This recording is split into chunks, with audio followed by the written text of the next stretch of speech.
उदासता का ना तो सुर सुख चाहता, शिव सुख की ना चाह, तब तुति सरवर में सदा होवे मम अवेगा। बोली मूलनायक चिंतामणि पारसनाथ भगवान की, परम उपकारी संत शिरोमणि आचार्य गुरुवर विद्यासागर जी महामुनि राज की, परम पूज्य मुनि श्री 108 दुर्लभ सागर जी महाराज की।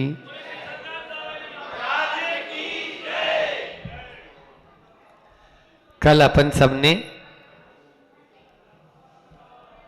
ओज की बात की थी। ओज यानी कांति, है ना? हाँ, मूक माटी में आचार्य श्री जी ने लिखा है ताकि तरोताजा हो जाए और श्रृंखला जुड़ जाए, चेन जुड़ जाती है ना, एक दूसरे से चेन जुड़ी हुई रहती है। तो यहाँ पर ओज की बात करते हुए आचार्य श्री जी ने अभी 2 दिन पहले ही अपन ने पढ़ा था कि एक वह जीवन है जो कांति से युक्त है, एक वह जीवन है जो कांति से मुक्त है। कांति से युक्त है और कांति से मुक्त है। कांति से युक्त जीवन अमृत है, शिव है, और कांति से मुक्त जीवन विष है और शव है। कांति से मुक्त जीवन विष है, विष के समान है, और शव है, शव को जलाना होता है और शिव को जगाना होता है। हमारे भीतर में शिव बैठा है, उस शिव को जगाने की आवश्यकता है। वो तभी होगा जब हम ओज से ओतप्रोत होंगे। ओजस्वी वाणी, ओजस्वी विचार, ओजस्वी व्यवहार और ओजस्वी व्यक्तित्व की चर्चा आप सबके सामने कल संक्षेप में रखी थी। आज उसी का अगला अक्षर है स्वर में। ओ के बाद में किसका नंबर है बच्चों, बताओ? आओ, बहुत बढ़िया। तो अब औ की बात कहां से प्रारंभ करें? बहुत सारे औ हैं। हाँ, आप लोग तो दिन भर ही बोलते हो, और लाओ और लाओ और लाओ और लाओ, है ना? थाली में जब बैठते हैं तो लाते हैं, भले ही झूठा छोड़ दें अपन, वो गलत है। तो यहां आज अपन औचित्य की चर्चा करते हैं। सबसे बड़ा गुण होता है औचित्य। औचित्य है तो सब कुछ है, और औचित्य नहीं है तो कुछ भी नहीं है। औचित्य का मतलब होता है प्रसंग के अनुसार उचित का भाव औचित्य। उचित का भाव औचित्य। जब प्रातः काल इधर हम लोग अपनी नित्य क्रिया के लिए जाते हैं तो एक दुकान पर लिखा हुआ है उचित मूल्य की दुकान। उचित मूल्य की दुकान।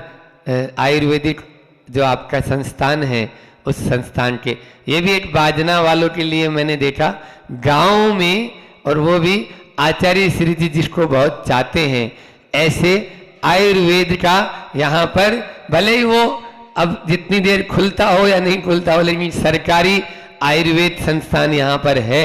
निश्चित रूप में एलोपैथी से लोगों को बहुत नुकसान होता चला जा रहा है, बहुत साइड इफेक्ट है। ये भी उचितता की ही बात है, क्योंकि आज उसी की बात करेंगे। औचित्य क्या है? प्रसंग पर कही गई छोटी सी भी बात चोटी का काम करती है, और प्रसंग के अभाव में अच्छी से अच्छी बात भी बुरी लगती है। अच्छी से अच्छी बात भी बुरी लगती है। प्रसंग क्या चल रहा है, प्रसंग के अनुसार यदि हम काम करेंगे तो हम अच्छे विद्वान कहलाएंगे, नहीं तो मूर्खों के शिरोमणि तो हो ही जाते हैं। जैसे मान लीजिए राजा जी ने कहा सेंधव आने, अभी मैंने 2-3 दिन पहले भी बताया था मूक माटी में उदाहरण। सेंधव आने, पहले तो संस्कृत में चलता था सब काम, अब ये हिंदी चलने लगी, और अब हिंदी भी अपने यहां से जाने लगी, और क्या आने लगी? हाँ, एक माँ बोलती है एक घर में लेग में शूज पहन लिए, क्या बोला? मैंने बोला आधी हिंदी बोल रही है, आधी इंग्लिश बोल रही है। मतलब पांव में, टांगों में जूते पहनने की बात थी और वो जूतों की चक्कर में शूज। ऐसे ही आचार्य श्री जी ने रेवती रेंज से हम लोग जब बिहार करके निर्वाणा में पहुंचे, तो निर्वाणा में पीछे जाते थे शुद्धि के लिए, बीमार थे और पास ही में जाते, हालांकि टहलते थे। तो वो बहुत काफी लंबा कैंपस है, बहुत बड़ा कैंपस निर्वाणा का। तो वहां पर कुछ डब्बे रखे थे, है ना, और उन पे लिखा हुआ था यूज मी, वो वाले तो थे ही, उसके अलावा हैंड योर वाश। क्या लिखा था? आचार्य श्री जी ने उस बीमारी अवस्था में भी 50 मिनट तक केवल इसी बात को लेकर वहां के हाई कोर्ट के जो न्यायाधीश थे, उन न्यायाधीश को संबोधन दिया। बैठने की उतनी कैपेसिटी नहीं थी, लेकिन फिर भी वो आए थे उनके दर्शन के लिए, तो केवल मात्र इसी बात पर संबोधन दिया। वो लेख निकला है कि हम हिंदुस्तानी हैं, हिंदी भाषी हैं, फिर भी प्रतिदिन की अपनी जो दिनचर्या है, अब मैं रूटीन बोलने वाला था अभी, आप तो छोड़ो, मैं अपने प्रवचनों में कितने इंग्लिश शब्दों का प्रयोग करता हूं ये मुझे मालूम है। प्रतिदिन, अब डेली बोलते हैं उसको, प्रतिदिन को क्या बोलते हैं? डेली। तो प्रतिदिन हम अपनी दिनचर्या में कितने अंग्रेजी के शब्दों का यूज नहीं, प्रयोग करते हैं, ये हम स्वयं देखें। सुबह से शाम तक कई शब्द तो ऐसे हैं जिनका अगर हिंदी का सही अर्थ उनका मालूम चल जाए तो आप लोग बोलेंगे ये क्या बोल रहे हैं। अब आंटी और अंकल बोलो, हाँ, विदेशों में आंटी, उसको राजीव दीक्षित की क्लिपिंग सुन लेना, जिसके कई होते हैं ना, हाँ, उसको आंटी बोलते हैं। बताओ, कोई को भी आंटी। क्या आपका सील और संयम नहीं है? फिर भी आंटी कहलाने में आप लोगों को अच्छा। अम्मा बोल देते, हमको अम्मा बोलता है क्या? बुढ़ी समझ रखा है क्या? आंटी बोला कर। ये औचित्य बोलो, किस औचित्य की बात करूं मैं? हाँ, इसलिए 4 विषय पर अपनी चर्चा करके जल्दी से अपनी बात को पूर्ण करते हैं। पहले मैं आचार्य कुंद से बात करता हूं और आचार्य कुंद के प्रवचन सार पे जाता हूं। तो प्रवचन सार में आता है, जिस साधक को औचित्य गुण का मालूम नहीं है वो कभी भी अपनी साधना को आगे नहीं बढ़ा पाएगा और न अपने वैराग्य को दृढ़ पर रह पाएगा और न अपने संयम से भी च्युत हो जाएगा। क्या बोल दिया उन्होंने? संयम से भी च्युत हो जाएगा। जो द्रव्य, क्षेत्र, काल और भाव का ध्यान नहीं रखेगा वो संयम को छोड़ देगा, छूट जाएगा संयम उसके हाथ से। इसलिए प्रसंग के अनुसार औचित्य गुण जो है उसका अपन बात करते हैं। औचित्य का मतलब होता है समय के अनुसार जो काम करे, समय के अनुसार किस समय क्या करना है मुझे, ये उसको मालूम होना चाहिए। अब समय के यहाँ पे 4 अर्थ लेते हैं अपन। समय का मतलब काल भी होता है, समय का मतलब आत्मा भी होता है, समय का मतलब आगम शास्त्र जी भी होता है और समय का मतलब जमाना भी होता है। क्या जमाना आ गया है? सबसे पहले काल के अनुसार अपन अपनी बात रखते हैं कि आज हम बेमौसम सारा काम कर रहे हैं। बेमौसम या फास्ट चाहते हैं। अब रोटी चूल्हे पे बनती थी तो पहले धीरे धीरे सिकती थी, अब गैस पे बनती है, 1 सेकंड में हाई पे कर देते हैं उसको। 3 लिखे हुआ वहां पर, M मीडियम, L लो और H हाई लिखा हुआ रहता है ना। आपका वो देखना बटन पे लिखा हुआ है वहां पे।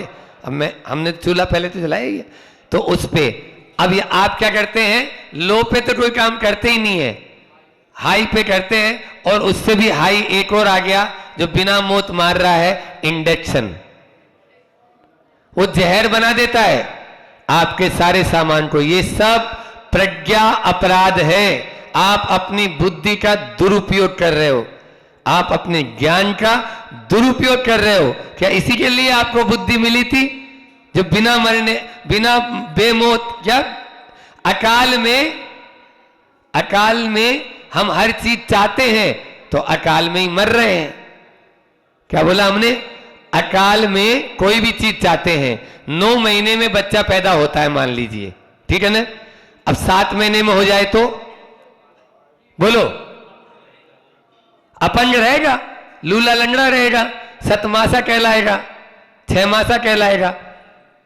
बोलो, तो जिसका जो जितना धीरे धीरे रे भला धीरे सब कुछ होए, और माली सींचे सो डरा, ऋतु आए फल होए। आज तो एक ही पेड़ पर हम सब लटका रहे हैं, उसी पे आम भी लगा, उसी पे अमरूद भी लगा, उसी पे पपीता भी लगा है। ये भी एक जहर हो रहा है, कलम पद्धति, ये भी औचित्य नहीं है। और उसके साथ में काल के अनुसार, मौसम के अनुसार, अभी आम की ऋतु है तो अभी आम खाओ, सर्दी में आम खाओगे तो चले जाओ। अभी मटर की सब्जी बन रही है चौकों में, वो भी गीले मटर। बोलो, गीले मटर कहां से आ रहे? बोले महाराज जी हमने रख लिए थे कोल्ड स्टोरेज में, भरे हैं सारे कोल्ड स्टोरेज इसी से। बाजना में भले ही नहीं है, बाजना वालों की बात नहीं कर रहा हूं, लेकिन कलकत्ता और बंबई में चले जाना, बिल्कुल हरे हरे कच्चे मटर 12 महीने मिल रहे हैं। अब ये क्या है? क्या है बोलो? ये क्या समय के अनुसार है, काल के अनुसार है? ये बीमार पड़ने का सबसे ज्यादा कारण यही है। जो हमारे शरीर को फ्रीज कर दे उसका नाम होता है फ्रीज। क्या बोला हमने? जमा दे। जमाने की बात करने वालों, बात जमाने की करो। आचार्य श्री जी बोलते हैं बात ऐसी करो जो जम जाए। हाँ, बात जमाने की करो, जमाने की बात मत करो। चलिए, दूसरा अपन ने बोला था आत्मा। समय का मतलब आत्मा भी होता है। आत्मा के औचित्य को समझो। हमने जन्म क्यों लिया है? जन्म हमने क्यों लिया, इसको समझेंगे तभी हम आत्मा पर पहुंच पाएंगे। और उस आत्मा, अपन प्रवचन क्यों सुन रहे हैं, अपन पूजा क्यों कर रहे हैं, अपन अभिषेक क्यों कर रहे हैं, अपन चावल क्यों चढ़ा रहे हैं, कल बता रहे थे महाराज जी।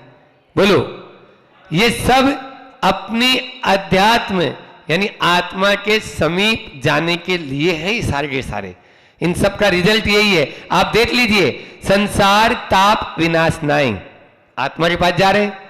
जन्म जरा मृत्यु विनाश नाई, आत्मा के पास जा रहे हैं। अक्षय पद प्राप्त आए, कामबाण विध्वंसनाए, विषयों के काम में उलझे हुए हैं, पंच इंद्रियों के विषय भोगों में उलझे हुए, इसलिए पुष्प चढ़ा रहे हैं। भगवान आप मुक्त हो चुके हो। क्षुधा रोग विनाश नाय, मोह अंधकार विनाश नाय। बोलते नहीं बोलते हो आप लोग? अभी बोला आपने पूजा में। तो ये सब औचित्य गुण को प्रकट करने वाले हैं। उसके बाद में है औचित्य का मतलब, आगे अपन ने लिया समय के ऊपर आगम। शास्त्र जी अपन क्या कह रहे हैं, जिनवाणी अपन को क्या बोल रही है, उसके औचित्य गुण को भी अपन को समझना है। औचित्य के अभाव में हमारी ये चारों बातें फेल हो जाएगी। इसलिए आप औचित्य गुण को अपने भीतर में उतारें, तभी हम आगे बढ़ पाएंगे। निश्चित रूप से आप देखते हैं वीणा का तार होता है ना, वीणा का तार, उस वीणा के तार को अपन ज्यादा खींच देंगे तो भी वह टूट जाएगा, और ढीला छोड़ देंगे तो वह बजेगा ही नहीं। इसलिए इतना ही उचित क्या है और अनुचित क्या है, इसको जानना अति आवश्यक है। सम्यक दृष्टि का एक कारिका आती है, अभी हम लोग स्वाध्याय कर रहे थे सम्यक्त्व कौमुदी ग्रंथ का। उस सम्यक्त्व कौमुदी में एक कारिका आई, उस कारिका का भाव आपके सामने रखता हूं कि सम्यक दृष्टि के लिए क्या क्या चीजें होनी आवश्यक है। तो सम्यक दृष्टि के लिए संगी होना आवश्यक है, सम्यक दृष्टि के लिए पंचेंद्रिय होना आवश्यक है, सम्यक दृष्टि के लिए जागृत होना आवश्यक है, सम्यक दृष्टि के लिए भव्य होना आवश्यक है।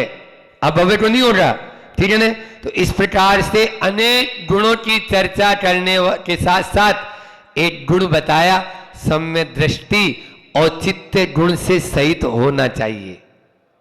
अभी जब हम लोग नेमावर में थे तो एक भैया जी ने प्रातः काल के जो आचार्य श्री जी 1 घंटा प्रतिमा विज्ञान पे बोलते थे, उसमें ये प्रश्न पूछा कि औचित्य गुण क्या है भगवान। औचित्य गुण यही है कि जो हमारे लिए करने योग्य है वो करें, और जो नहीं करने योग्य नहीं है वो नहीं करें, तब ही हमारा यह औचित्य गुण सफल कहलाएगा। एक छुल्लक जी का संस्मरण मुझे याद आ रहा है आचार्य श्री जी का, कि एक छुल्लक जी थे, दक्षिण के थे, उन्होंने गेहूं का त्याग कर दिया और वो आचार्य श्री जी के संग में रहने लगे, आचार्य श्री जी के साथ रहने लगे। पहले तो आचार्य श्री जी को मालूम नहीं, बाद में वो बीमार हुए तब मालूम चला कि ये तो यहाँ पर बुंदेलखंड में आए और वो बीमार हो गए। अब यहाँ पर की जो जलवायु है वो केवल चावल खाने जैसी नहीं है, समझ में आया। अब आचार्य श्री जी को मालूम चल गया कि ये केवल चावल लेते हैं, गेहूं का त्याग है। आचार्य श्री जी ने उनसे बोला कि आपने गेहूं का त्याग क्यों किया? बोले नहीं, हम दक्षिण में थे तो कर दिया। तो बोला अब यहाँ पर तो बुंदेलखंड में तो आपको लेना चाहिए, गुरु जी बोल रहे हैं। वो बोले नहीं, हम तो नहीं लेंगे, हमने तो छोड़ दिया है। तो बोले आज ही अपना बांध बूंद के आप दक्षिण की ओर चले जाओ, क्योंकि यहाँ की जलवायु में आप अकेले चावल खाकर नहीं रह पाएंगे। ये क्या है? औचित्य गुण। औचित्य गुण, आप यहाँ के अनुसार चलेंगे। अभी इस वर्तमान में गर्मी का मौसम है, उसके अनुसार चलेंगे तो निश्चित रूप से अपन अपने शरीर को भी स्वस्थ रख पाएंगे और स्वयं भी अपन आगे बढ़ पाएंगे। इस प्रकार से उचित छोटे बड़े का भी कई बार आता ना, कहावत है, जहां काम करे आवे सुई, कहां करे तलवार, है ना। तलवार का रहीमदास जी का दुआ है ये कि रहीमन देखी बड़न को लड्डू न दीजे डारी, और जहां काम आवे सुई कहां करे तलवारी। जहां पर सुई काम आना है वहां पर तलवार क्या काम? नहीं नहीं, हमारे पास तो इस तलवार से कम 1000 क्या 2000 क्या 5000 सुइयां बन जाएगी। हाओ धरी रहो, अभी तो सीने का काम करना है तो वो पतली सी बनी उसी लोहे से है, लेकिन काम वही आ पाएगी। इस प्रकार से हम औचित्य गुण को अपन बार बार देखें। आचार्य श्री जी की इन पंक्तियों के माध्यम से मैं अपनी वाणी को विराम देता हूं, समय भी अपना हो गया है। ज्ञान ही दुख का अपराध के बारे में, प्रज्ञा अपराध क्या है? प्रज्ञा यानी बुद्धि, ज्ञान। तो ज्ञान ही दुख का मूल है, ज्ञान ही सुख का कूल, राग सहित प्रतिकूल है, राग रहित अनुकूल। चुन चुन इसमें उचित को, औचित्य गुण की बात है आज। चुन चुन इसमें उचित को, मत चुन अनुचित भूल। सब शास्त्रों का सार है, समता बिन सब धूल। समता बिन सब धूल। सब शास्त्रों का सार यही है कि औचित्य गुण क्या है, उस औचित्य गुण को समझेंगे तभी अपने आगे बढ़ा पाएंगे। समय अपना पूर्ण हो गया है, 1 मिनट बची है कि एक बार एक व्यक्ति के पास में 2 पर्ची आई। अंत में हंसा देते हैं आप लोगों को थोड़ा सा। 2 पर्ची आई, एक चुटकुला है लेकिन आप देखो कितना अच्छा इसमें सार छिपा हुआ है चुटकुले के माध्यम से। कि एक पेंटर था, 2 पर्ची दी और वो बोले कि भैया बैनर बना के रखना, कंप्यूटर का जमाना था नहीं, उस पर 1 पे लिख देना। एक बैनर वाले ने ये बोला, मंटू भैया पहुंच गए, मिंटू भैया, कि यहाँ साइकिल का पंचर ठीक किया जाता है। दूसरी पर्ची थी, यहाँ भैंस का ताज़ा दूध मिलता है। पर्ची गुम गई, पेंटर भूल गया, अब उसने बाद में बना दिया, यहाँ पर साइकिल का ताज़ा दूध मिलता है और भैंस का पंचर ठीक किया जाता है। ये औचित्य गुण तो नहीं कहलाएगा ना। उस उचित ध्यान के बोले अहिंसा परमो धर्म की। साहस पर अपना वक्तव्य चल रहा था। कल साहस की बात करते करते अपन रुक गए थे, फिर अपन वापस उसी साहस के विषय पर आते हैं। साहस वही करते हैं जो सहने की सामर्थ्य को आत्मसात करते हैं। साहस वही करते हैं जो सहने की सामर्थ्य को आत्मसात करते हैं। जिनके जीवन में सरलता, सहजता और समता जैसे गुण विद्यमान होते हैं, वही साहस कर सकते हैं। उसके अलावा साहस तो छोटी मोटी चीज़ नहीं है, बहुत बिरली चीज़ होती है अपने आप में साहस करना। साहस के ऊपर से एक बात अच्छी रखता हूँ, परिवर्तन 3 प्रकार के माने गए हैं। 3 प्रकार के परिवर्तन हैं। एक है समय का परिवर्तन, एक है समझ का परिवर्तन और एक है साहस का परिवर्तन। ये 3 परिवर्तन है। समझना है 3 परिवर्तन किस अपेक्षा से बोल रहा हूँ मैं, थोड़ी अपेक्षा अलग है तीनों की। तो कहते हैं समय का परिवर्तन क्या है, तो बताते हैं समय का परिवर्तन ये है कि सूर्यास्त के बाद सुबह सूर्योदय होगा। सूर्यास्त के बाद क्या होगा? सूर्योदय होगा। पतझड़ के बाद निश्चित तौर से बसंत तो आएगा ही आएगा। आता है ना? बताओ तो आता है कि नहीं? आता है ना? अमावस्या के बाद निश्चित बात है कि पूर्णिमा तो आएगी आएगी। वो बाल्य अवस्था के बाद युवा अवस्था आएगी आएगी। ये क्या है? ये समय का परिवर्तन है। समय से परिवर्तन हो रहा है, ये समय का परिवर्तन है। दूसरा परिवर्तन क्या है? दूसरा परिवर्तन है समझ। समझ से जुड़ा परिवर्तन। समझ से जुड़ा परिवर्तन क्या है? तो समझते हैं, जैसे मान लीजिए आपने किसी पत्थर को हीरा समझकर उठाया, किसी पत्थर को हीरा समझकर उठाया और वो निकला कांच का टुकड़ा, तो ख्याल आते ही आप क्या करोगे? तुरंत जो है उसको फेंक दोगे। ये परिवर्तन हो गया।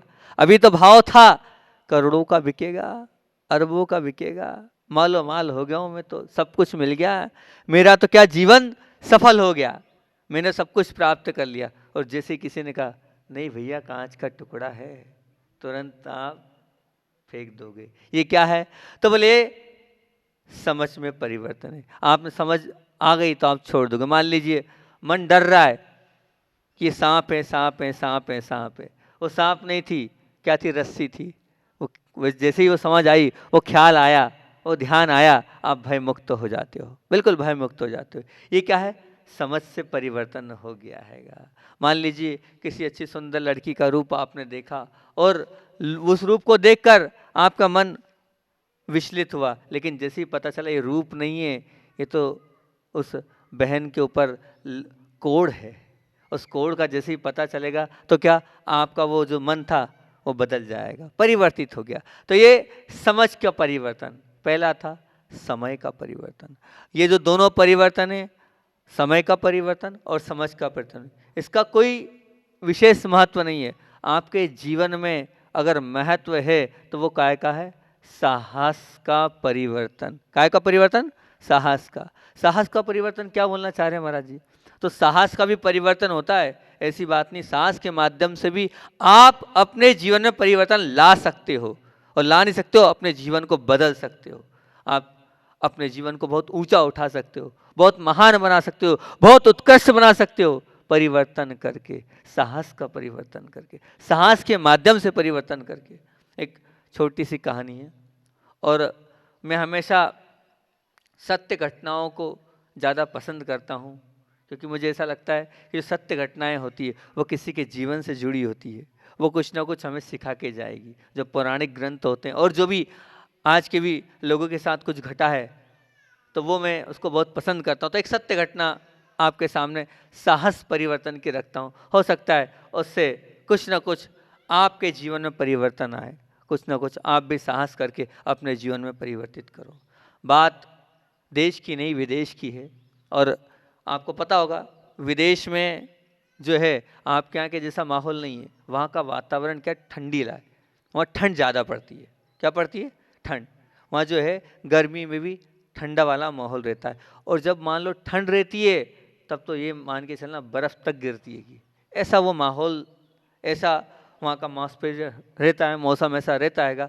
तब उस मौसम की चर्चा मैं आपके सामने कर रहा हूँ। एक छोटा सा गांव है, और उस गांव में स्कूल पढ़ने के लिए, विद्यालय के लिए सभी लोग जाते हैं, लेकिन कुछ लोग होते हैं जिनके भाव होते हैं सेवा करने के, जिनके भाव होते हैं कि सबके कुछ ना कुछ काम आऊँ मैं, सबके लिए मेरे माध्यम से कुछ ना कुछ प्राप्ति हो, कुछ ना कुछ मैं उनके लिए करूं।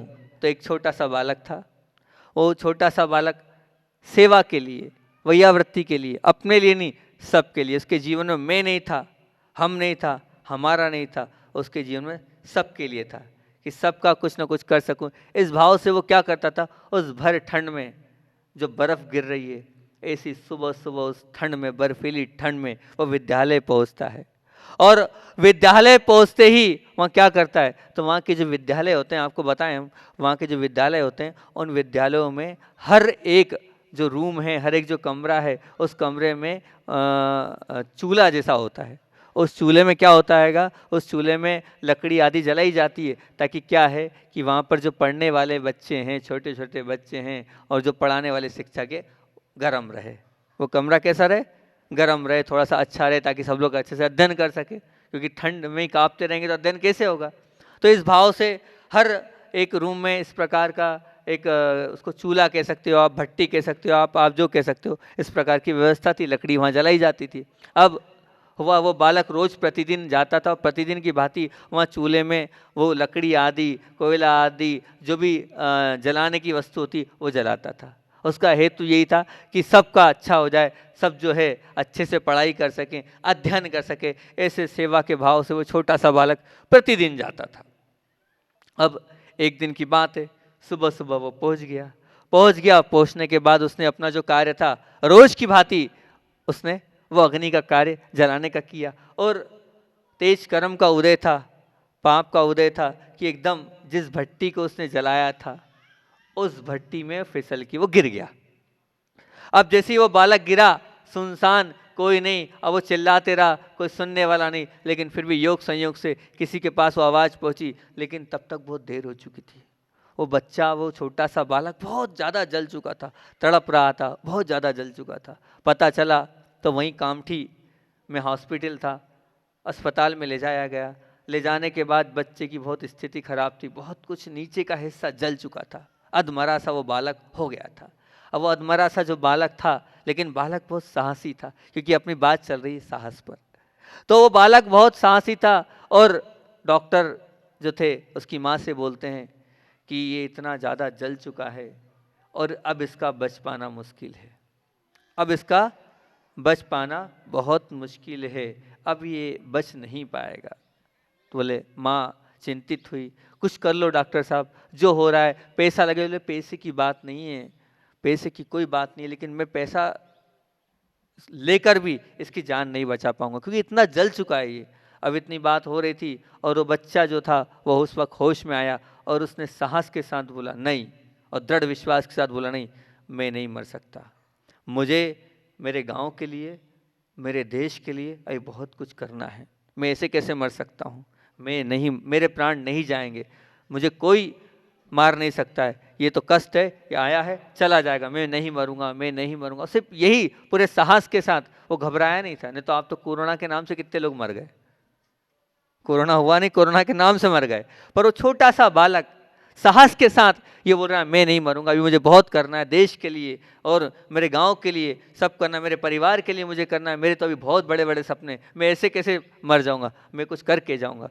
और वास्तविकता में जिसके भाव अच्छे होते हैं तो पूरे होते भी हैं। और हुआ यही कि वो जो बालक है वो जो है वो बच गया।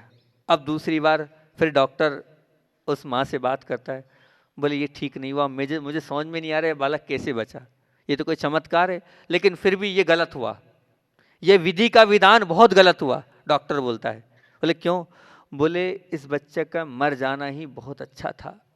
बोले इसलिए क्योंकि अब ये जी कर भी मरण जैसा जीवन जिएगा। क्यों? बोले इसके दोनों पैर खराब हो चुके हैं, दोनों पैरों में ताकत नहीं है, जीवन में कभी चल नहीं पाएगा, इसके पैर, दोनों पैरों का मांस जल चुका है और मैं चाह कर भी इसे चला नहीं पाऊंगा, इसलिए अगर ये मर जाता तो बहुत अच्छा होता, वो इसके लिए भी अच्छा होता और आपके लिए भी अच्छा होता। अब जीवन भर आपके लिए ये बालक बोझ हो गया है।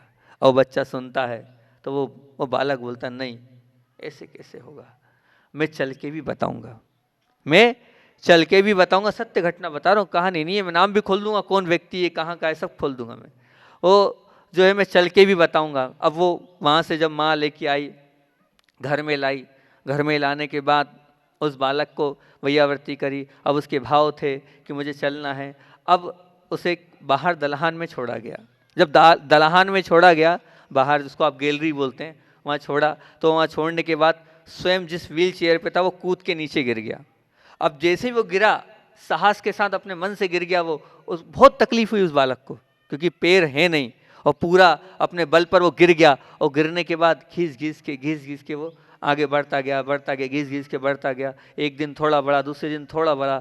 और जो माँ थी वो भी मेहनत करती थी, वो जो माँ थी वो लगी रहती थी सेवा में, और तेल आदि वैयावर्ती आदि करती थी। हालांकि वो नामुमकिन तो था ही, दोनों पैरों में जान नहीं थी, कुछ नहीं था। और वहाँ पर जो माँ है वो भी थी, और वो बच्चे के भाव भी थे। थोड़ा आगे बढ़ा, फिर थोड़ा और आगे बढ़ा, फिर अब धीरे धीरे उसके भाव थे, तो अब वो इतनी हिम्मत करने लगा, और धीरे धीरे वो खड़ा होने लगा। खड़े होने के बाद चलने लगा। अब जब चलने लगा तो डॉक्टरों को बड़ा आश्चर्य हुआ। बोले ये तो बहुत बड़ा चमत्कार है, ये तो बहुत बड़ा चमत्कार है कि जिस बच्चे की पूरी सब कुछ जल चुका था वो चल कैसे पा रहा है। वो चल इसलिए पा रहा है कि उसने साहस किया चलने का, उसने अंदर से मनोबल को पक्का किया कि मैं चल के बताऊंगा, वो चल लिया। अगर आप भी अपने जीवन में कोई कार्य करना चाहते हैं, अगर आपके मन में होगा कि मुझे करना है, तो ध्यान रखना हर कार्य आप कर सकते हो। वो छोटे से बालक ने वो कार्य करके बता दिया, और वो धीरे धीरे चलने लगा। उसकी बहुत इच्छा होती थी मैं दौड़ के स्कूल जाऊं, धीरे धीरे दौड़ने भी लगा, धीरे धीरे दौड़ने भी लगा। यहाँ तक तो कोई बात नहीं थी, ठीक है, बहुत अच्छी बात है। वो बालक जिसके पाँव चले गए थे वो चलने भी लगा, वो बालक जिसको डॉक्टर ने मना कर दिया था वो दौड़ने भी लगा। लेकिन अब और आश्चर्य की बात आपको बताता हूँ कि वो बालक ऐसा वैसा बालक नहीं था, बहुत बड़ा वो बालक बना जिसका नाम आज लिया जाता हैगा। वो जो बालक था जब आगे बढ़ा तो मेडिसिन स्क्वायर गार्डन है, मेडिसिन स्क्वायर जो गार्डन है, उस गार्डन में 1 मील की दौड़ में उसने विश्व रिकॉर्ड बनाया। 1 मील की जो दौड़ हुई थी उसने उस बालक ने विश्व रिकॉर्ड बनाया, प्रथम स्थान पे आया और पदक प्राप्त किया। उस छोटे से उस बालक ने, क्योंकि इसके भाव थे कि मुझे कुछ करके बताना है। डॉक्टर ग्लेन कालिदन इस बालक का नाम है, जो विदेश का बहुत बड़ा डॉक्टर बना है, डॉक्टर ग्लेन कालिदन। इस व्यक्ति ने, इस छोटे से बालक ने, जो अपने जीवन में कहाँ तो दोनों पैर समाप्त हो गए थे, और उसने फिर बाद में हजारों लोगों के पैर बनाए और पैर दिए हैं। उस छोटे से उस बालक ने आगे जाके देश का भी नाम रोशन किया, अपने गांव का भी नाम रोशन किया। लेकिन सोचा उसने कि नहीं, मैं जीवित रहूंगा, मुझे कुछ करना है। वो उसके अंदर साहस था, तो परिवर्तन जीवन में ले आया। ये परिवर्तन की बात चल रही थी कि साहस के माध्यम से भी परिवर्तन होता है, मात्र समय का परिवर्तन नहीं कि सुबह हुई और शाम हो गई। पतझड़ और बसंत का ही परिवर्तन नहीं है, समझ से ही परिवर्तन नहीं है, साहस से भी परिवर्तन आ सकता है। उसके साहस से अपने जीवन को उसने बदल दिया और परिवर्तित कर दिया। और परिवर्तनों के आप सुन सकते हैं, देख सकते हैं, इतिहास को उठा के देखेंगे तो आपको डॉक्टर ग्लेन का नाम पता चलेगा कि उस बालक ने कैसे अपने जीवन को बदला। यह है परिवर्तन। हम भी अपने जीवन में इस प्रकार के परिवर्तन को कर सकते हैं, चाहेंगे जब, अंदर विचार करेंगे जब, साहस होगा तब। साहस एक ऐसी हमारे अंदर शक्ति है, अगर वो हिम्मत अगर हमारे अंदर, तो हम हर कार्य को कर सकते हैं। ऐसा कोई कार्य मुश्किल नहीं है जो नहीं कर सकते हैं। क्योंकि एक बात और अच्छी आपके लिए सामने रखता हूँ, क्रोध जीवन के लिए, क्रोध जीवन के लिए, अहंकार संबंध के लिए, आपका जो अंदर बैठा अहंकार है वो संबंध के लिए, और आलस्य आपका विकास के लिए, और सुखशीलता जो आप सुख चाहते हैं वो सफलता के लिए, और जो आपकी स्वच्छंदता है वो सद्गुण के लिए घातक है, बाधक है, मारक है, नुकसान कारक है। क्या वो घातक भी है, बाधक भी है, मारक भी है, नुकसान कारक भी है। क्रोध जीवन के लिए क्या है? वो घातक है। ध्यान रखना, आपके जीवन में अगर क्रोध है तो वो आपके जीवन को घात पहुंचा रहा है। आपके जीवन में अहंकार है तो ध्यान रखना वो अहंकार क्या कर रहा है? आपके संबंधों को वो मार रहा है, संबंधों में वो बाधा पहुंचाते जा रहा है। आपके जीवन में जो आलस्य भरा है वो क्या है? आपके विकास के लिए बाधक है, मारक है। जो आपके अंदर भरा पड़ा है, आप एक गिलास यहाँ से वहाँ उठा के नहीं रख पाते, छोटा सा काम यहाँ कर नहीं पा रहे, वो क्या है? वो आलस्य आपके लिए क्या है? बाधक है। ध्यान रखना। और जो आप दिन रात सुख में रहना चाहते हैं, एसी में रहना चाहते हैं, कष्ट सहन नहीं करना चाहते हैं, वो आपको सफल होने नहीं देगा जीवन में। जिन्होंने कष्ट सहन करने की आदत अपने जीवन में डाली है वही सफल हुए हैं और वही सफल होते हैं। ये ध्यान रखना, वही सफल हुए हैं और वही सफल होते हैं। और जिन्होंने अपने जीवन को स्वच्छंद बनाया है उनके जीवन में सद्गुण कभी नहीं आएंगे। अगर आपका जीवन स्वच्छंद है, अगर आपके जीवन में मर्यादा नहीं है, आपके जीवन में नियम नहीं है, आपके जीवन का कोई आधार नहीं रहेगा। ध्यान रखना, आप जीवन सद्गुणों से भरना चाहते हो तो स्वच्छंदता को छोड़ो और अपनी लगाम लगाओ, अपनी मर्यादा बनाओ। अपनी मर्यादा रेखा के अंदर रहोगे तो आपके जीवन में सद्गुण आते जाएंगे। अन्यथा ये ध्यान रखना, ये सब अगर नहीं है तो आपके जीवन में क्या होगा, तो वो नुकसान ही होगा, वो बाधक ही होगा, वो मारक ही होगा, वो घातक ही होगा। आप चाहते हो कि नहीं हमें ऊपर उठना है, आगे बढ़ना है, तो इस प्रकार की निश्चित रूप से आपके अंदर समझ आनी चाहिए। और इन सब तत्वों को जब आप छोड़ पाओगे जब आपके अंदर साहस होगा। साहस के बिना सफलता मिलती ही नहीं है, साहस के बिना मिलेगी नहीं। आपके अंदर साहस होना चाहिए। मान लीजिए मंजिल पर पहुंचने के लिए मार्ग पर आपको कदम रखने का साहस करना ही पड़ेगा, जब तो आप मंजिल पे पहुंच पाओगे, तभी तो आप मंजिल पहुंचा। और सबसे अच्छी बात तो एक बात तो साहस का, अगर मैं आपको एक दूसरा अर्थ बताता हूं, साहस का अर्थ ये खतरों को मोल लेना। साहस का अर्थ क्या है? साहस को अगर हम खोलें तो साहस मतलब खतरों को मोल लेने की तैयारी करना। साहस किया है हमने मुनि बनने का तो खतरों को मोल लिया है। ध्यान रखना, साहस वाली बात होती है। अगर आपने शादी करी है तो ये मानना बहुत बड़ा साहस का काम किया है, कोई खतरों को मोल लिया है आपने, ये मान के चलना, कोई छोटी मोटी बात नहीं करी है, बहुत बड़ी बात होती है। तो साहस का नाम क्या है? खतरों को मोल लेना। आपने खतरों को मोल लेने की तैयारी कर ली है। अपेक्षित परिणाम आए चाहे ना आए, पर आपने साहस तो करना ही है, खतरा तो उठाना ही है। आप खतरे के लिए तैयार हो जाओ। विश्वास रखना, अगर आपने सम्यक साहस से परमात्मा आपको सफल करेंगे, अगर विचार होगा तो निश्चित तौर से आप सफल होते चले जाएंगे। एक बात बहुत अच्छी छोटी सी 2 लाइन की वो कविता है कि सबसे ऊपर गई वह डाली, सबसे ऊपर गई वह डाली, सबसे अधिक धूप थी जहां। सबसे ऊपर गई वह डाली, सबसे अधिक क्या थी? धूप थी जहां। जहां धूप थी वहीं सबसे ऊपर अधिक डाली जाएगी।